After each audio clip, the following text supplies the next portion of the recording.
We must harness the energy of young scientists to create brighter future. The Arts Exhibition Hall was bursting at the seams as the annual BT Young Scientist and Technology exhibition got underway last week. It was easy to spot hordes of young lads charging through the entrance at the Bullsbridge venue, earning glares from one or two of the security staff in the process. The official attendance was given as 45,000. I suspect this was an underestimate. This event is now an essential part of the calendar. For years, Aer Lingus sponsored the event, which moved over the Croke Park for a while. Happily, Tony Scott, one of the event's co-founders, back in 1964, is still with us.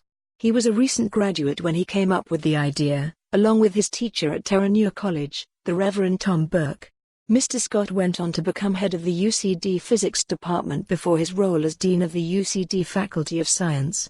His research team helped develop the smoke alarm, a runaway commercial success. The first winner, in 1965, was John Monahan of Newbridge. College.Cork schools have produced more than their fair share of top young scientists. In 2015, Ian O'Sullivan and Eimear Murphy triumphed with a research paper entitled Alcohol Consumption: Does the Apple Fall Far from the Tree?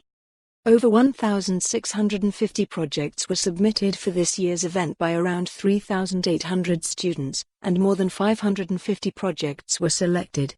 The subject of the environment loomed large. This was no surprise, given recent events.Ruth, Poynt and classmate Breffni Carroll are second-year students who have been studying the impact of buses on the air quality and have selected a proposed bus corridor running from Rathmines to Rathgar in South Dublin for this purpose. They have gotten hold of 2 microcomputers connected to sensors to collect particulate matter. Elsewhere, I spotted projects on the impact of microplastics and the environmental impact of solar energy. Environmental studies are not new to this event.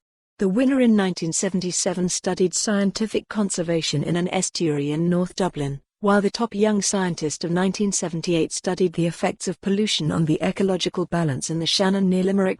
Kinsale Community School been on the winning podium a number of times. This year, one of its students, Ellen Crowley, studied plastic litter and the best means of controlling it, having observed the problem on Cork streets. 14-year-old Ellen spotted her mother emerging from a shop with a coffee in a disposable cup. Every day, thousands of disposable cups are sent into landfill or are burned.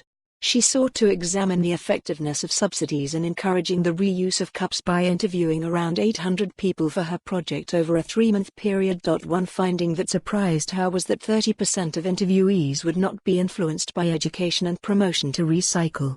For more on this story, visit the news article link.